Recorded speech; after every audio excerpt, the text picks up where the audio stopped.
முகலாயர்கள் சத்ரபதி சம்பாஜி மகாராஜையை கைது செய்த பிறகு என்ன நடந்தது என்று உங்களுக்கு தெரியுமா? சாவா படத்தில் நீங்கள் பார்த்தது வெறும் 20% மட்டுமே. சம்பு ராஜாவை பற்றி தெரிந்து கொண்டால் இத்தனை பெரிய வீரனின் கதை நம் புத்தகங்களில் ஏன் இல்லை என்று உங்களுக்கு மிகவும் வருத்தமாக இருக்கும். சிவாஜியின் மகனான சம்பாஜி ராஜாவின் தலையை ஊர்வலமாக எடுத்து சென்றார்களா? ஒரு அற்புதமான காட்சி காவியமாக உருவாக்கத்தக்க இந்த கதையை நீங்கள் கேட்டால் உங்கள் இரத்தம் கொதிக்க ஆரம்பித்து இதயம் எரிய தொடங்கும். இந்த கதையை முழுமையாக கேளுங்கள்.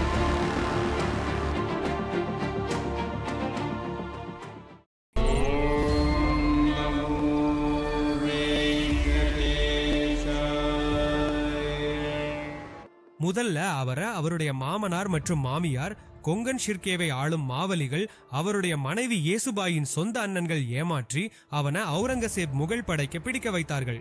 மொத்தம் 1000க்கும் குறைவாக இருந்த மராத்தா படை அவுரங்கசீப்பின் பெரிய படையை எதிர்க்க முடியவில்லை. ஆனாலும் ஒவ்வொரு மராத்தா வீரரும் ஒரு சிங்கம் போல முகல் கூட்டங்களை சிதறடிக்க தங்கள் முழு சக்தியுடன் போராடினார்கள். இவர்கள் 5000 பேர் கொண்ட படையை எதிர்த்து போராடி கொண்டிருந்த போது சம்புராஜா எந்த ரகசிய பாதையில் செல்கிறாரோ அந்த மோசக்காரர்கள் கானோஜி என்பவரிடம் சொல்லிவிட்டதால் முகலர்கள் அங்கு தங்கள் படையை அழைத்து சென்று அவரை பிடித்தனர். அப்போது சம்பாஜி மகாராஜாவையும் அவருடைய உயிர் நண்பர் மற்றும் கவிஞர் சந்தோகா மாத்ருடையையும் இந்த முகலர்கள் சுற்றி வைத்தனர். அவர்களுடன் கடுமையாக போராடி 500 பேருக்கு மேல் எதிரிகளை வீழ்த்தினார்கள். ஆனால் உடலில் சக்தி இல்லாம காயங்களால் வேதனை அனுபவித்த போது இந்த கானோஜிகளின் கையால் துரோகம் செய்யப்பட்டு பிடிபட்டார்கள்.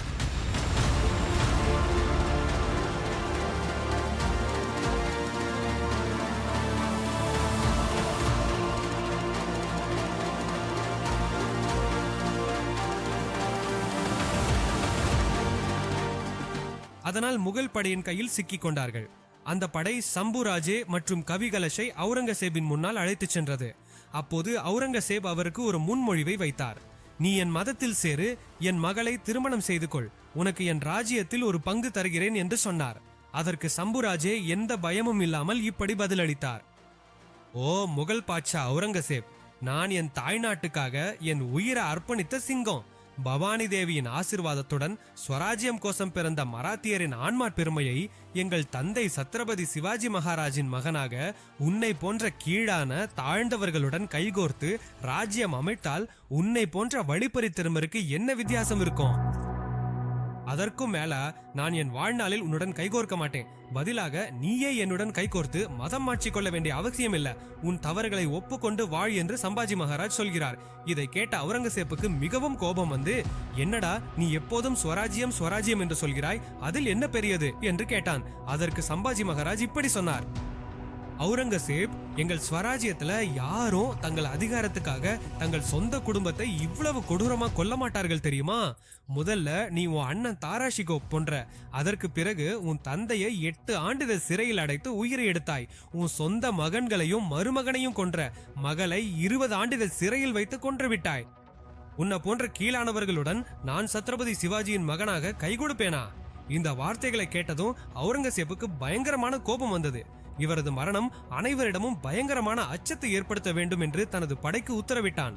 அப்போது சம்பாஜி ராஜே முழங்கினார். நீ என்னை எத்தனை கொடூரமான சித்திரவதை செய்து கொண்டாலும் பரவாயில்லை அவுரங்கசீப். ஓ முகல் பேரரசை என் வீரர்கள் தீ வைத்து சாம்பலாக்குவார்கள், இதை நினைவில் வை என்று சம்பாஜி மகாராஜா கூறினார். அவருடைய கண்முன்னே அவரது நண்பர் கவிஸ்கலஷை சித்திரவதை செய்ய ஆரம்பித்தார்கள். அவுரங்கசீப் இருவரையும் அருகருகே கட்டி வைத்து கொடூரமான சித்திரவதை செய்யும் போது கவிஸ்கலஷ் சம்பாஜி மகாராஜின் கண்முன்னே அவருக்கு கல்லை ஊசியால் குத்தினான். அந்த பயங்கரமான வழியிலும் கூட கவிஸ்கலஷ் அழவில்லை. பதிலாக ஒரு ஹிந்தி கவிதையை வாசித்து மகாராஜாவின் தைரியத்தை அதிகரித்தார். ஓ ராஜா, உன் முகத்தில் உள்ள பிரம்ம தேஜஸையும் உன் தைரியத்தையும் பார்த்து அந்த அவுரங்கசீப்பின் கண்கள் மங்கிவிட்டன. அதனால்தான் அவன் தன் சிங்காசனத்திலிருந்து கீழே இறங்கி வந்து உனக்கு வணங்குகிறான். அந்த வார்த்தைகளுக்கு கோபத்தில் வெடித்த முகல் படை கவிகலஷின் தலையை வெட்டியது. நண்பனுக்காக தனது உயிரை மகிழ்ச்சியுடன் தியாகம் செய்தார் மகாகவி. அதன் பிறகு சம்பாஜியின் நாக்கை வெட்டி நகங்களை பிடுங்கி அவரது உடலில் உள்ள மாமிசத்தை வெட்டினான். அவுரங்கசீப் 40 நாட்கள் தொடர்ந்து ஒவ்வொரு நாளும் ஒரு உடல் பகுதியை வெட்டி அவனை சித்திரவதை செய்தான். சம்புராஜனை துண்டு துண்டா வெட்டி வடு துலாபூர் அருகே நதியில் எறிந்தார்கள். அந்த தலைய அவுரங்கசீப் தன் டக்கான் படை வீட்டில் ஊர்வலமாக கொண்டு வந்தான். வழியில் எல்லோரும் ராஜாவின் தலையை செருப்பால் அடித்து மிகவும் கொடூரமாக அவமதித்தார்கள். சம்புராஜனின் உடலை துண்டு துண்டாக நதியில் வீசிய பிறகு அவற்றுக்கு இறுதி கிரியைகள் செய்தால் கொன்றுவிடுவேன் என்று அவுரங்கசீப் பயங்கரமான உத்தரவு பிறப்பித்தான். ஆனா ஸ்வராஜ்யத்திற்காக உயிரை அர்ப்பணித்த தங்கள் ராஜாவை அப்படியே விட்டுவிட மராட்டா மக்கள் மனதார ஒப்புக்கொள்ளவில்லை. சில சாதாரண விவசாய குடும்பங்கள் தங்கள் உயிரை பொருட்படுத்தாம இரவில் நதிக்குள் இறங்கி அந்த உடல் பகுதிகளை எடுத்துக்கொண்டார்கள். அவை அனைத்தையும் ஒன்றாக சேர்த்து தையல் செய்து மிக ரகசியமாக கண்ணீருடன் தங்கள் அன்புக்குரிய மகாராஜாவுக்கு இந்து மரபின்படி இறுதி கிரியைகள் செய்தார்கள். சம்புராஜே மரண செய்தி கேட்ட பிறகு ராயகட் கோட்டையில துக்கம் சூழ்ந்தது. ஆனா சம்பாஜியின் மனைவி மகாராணி யேசுபாய் கண்ணீரை துடைத்துக் கொண்டு ஒரு அதிரடி முடிவை எடுத்தார். சிங்காசனத்திற்காக உள்நாட்டு சண்டை வரக்கூடாது என்று சம்புராஜேவின் சகோதரர் ராஜாராம் மகாராஜாவை சத்திரபதியாக அறிவித்தார்.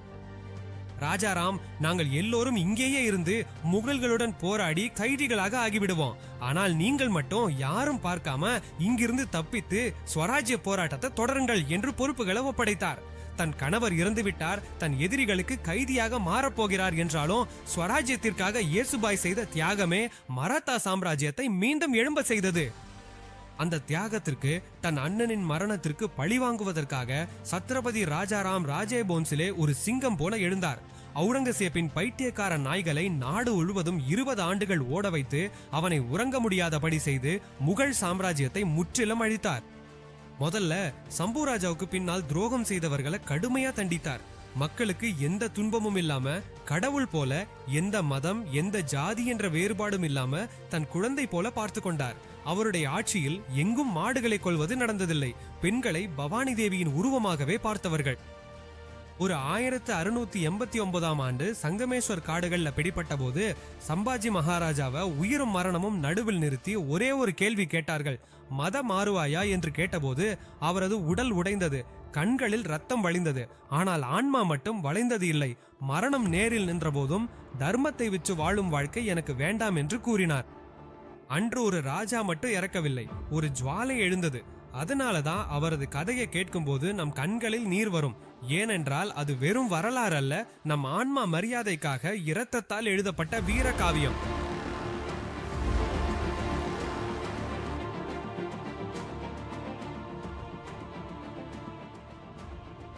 நம் சத்ரபதி சிவாஜி, சம்பாஜி போன்ற வீரர்களை பற்றி நம் புத்தகங்களில் கட்டாயமாக இருக்க வேண்டும் என்று நாங்கள் விரும்புகிறோம். நீங்கள் கூட விரும்புகிறீர்களா? கருத்து சொல்லுங்கள். இந்த வீடியோ உங்களுக்கு பிடித்திருந்தா லைக் செய்யுங்கள். இப்படியான மேலும் பல வீடியோக்கள் பார்க்க நம் சேனலை சப்ஸ்கிரைப் செய்யுங்கள்.